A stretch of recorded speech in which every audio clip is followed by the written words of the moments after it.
police believe Penguin murdered Black Mask. But why would he send me here if he was the killer? It doesn't add up.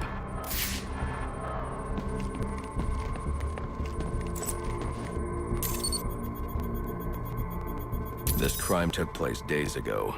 The fire and the exposure to the elements make identifying the victims difficult. The male victim is wearing a black mask, but I can't positively identify him as Roman Sionis without a DNA analysis. Something I can't do in the field.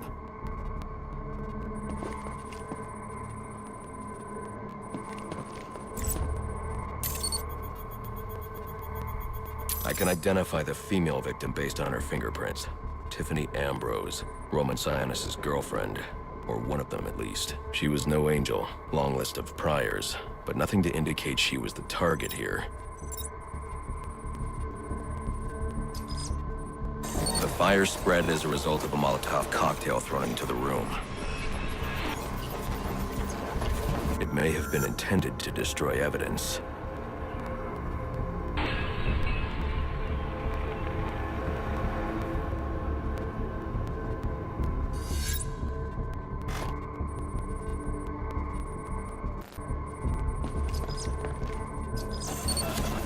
The shallow trajectory of the bullet suggests the shooter could be someone of Penguin's height. But the grooves on the floor suggest that the victim was killed by someone leaning back in a chair.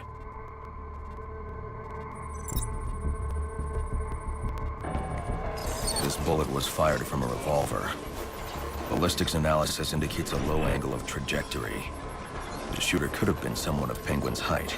But the pattern in the gunpowder residue suggests the bullet was actually fired by someone lying on the ground.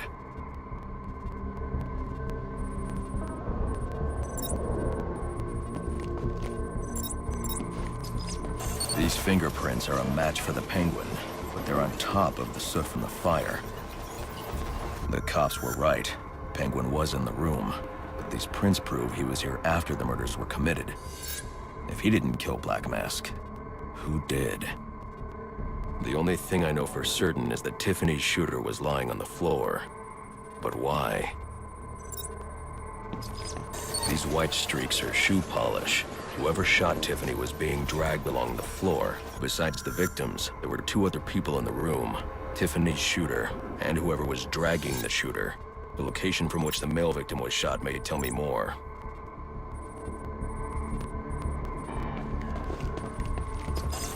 The DNA here doesn't belong to either of the victims. Whose is it? The fight broke out when someone startled the shooter. It's not clear who won the fight. It could have been either one of them. I should review the evidence to see if I can learn anything more about either the intruder or the shooter.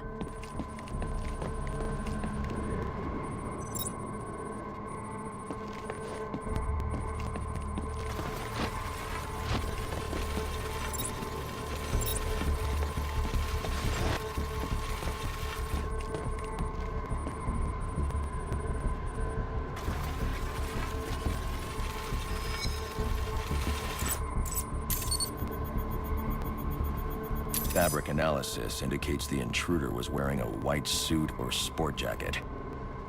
This fabric swatch could help identify the intruder, but I still can't identify the male victim's shooter. There's one impact area I haven't checked for clues.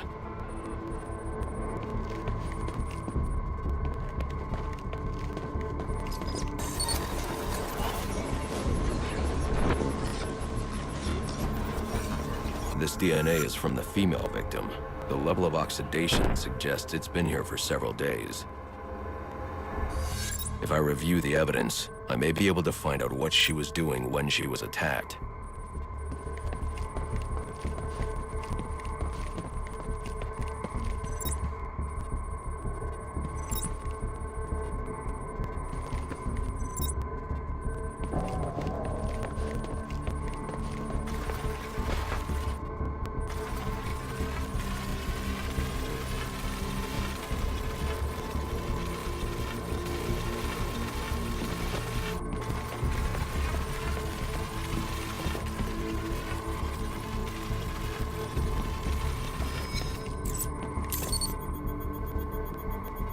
She was sending text messages to Roman Sionis about someone named the Joker.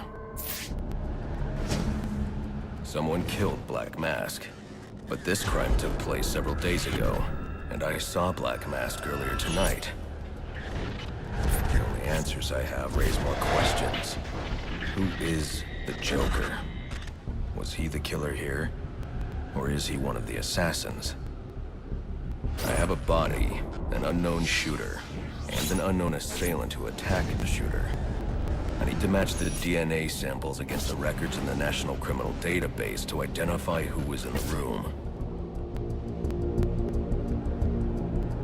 Alfred, I need access to the National Criminal Database.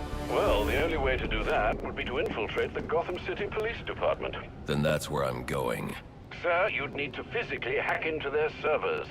If you insist on doing something that foolish, you'll need a powerful, non-lethal weapon. I recommend coming back here to pick up your concussion detonator. Not a bad idea.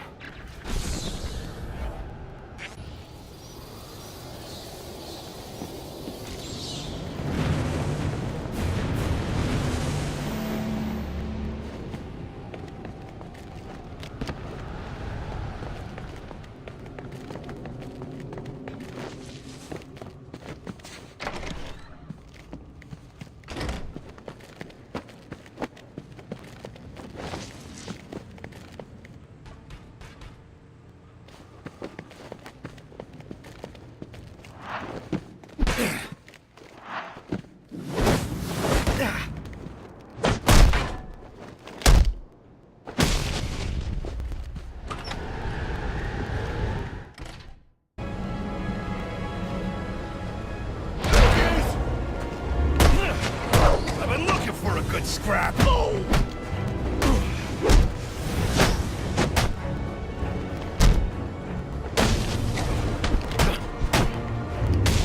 Just you and me! Tell me what...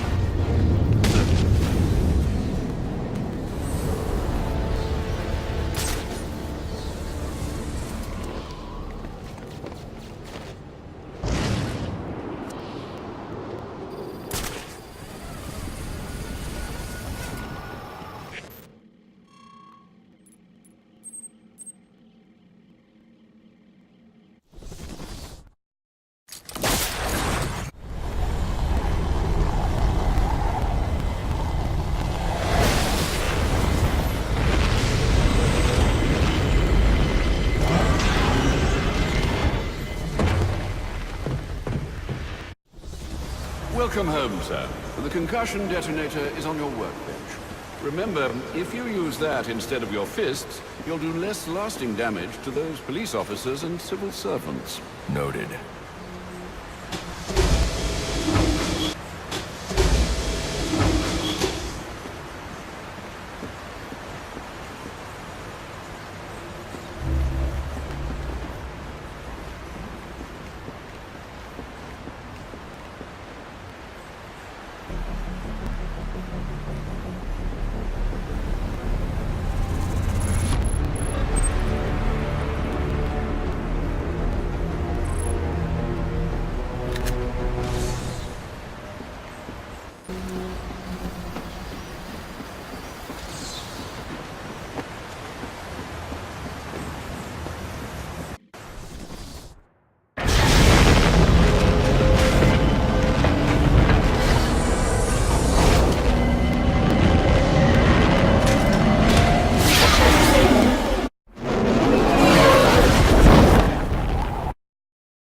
Since Loeb's murder, you'll need to find a way to sneak in that won't attract attention. Otherwise, you'll never make it to the server room. Understood. Thanks.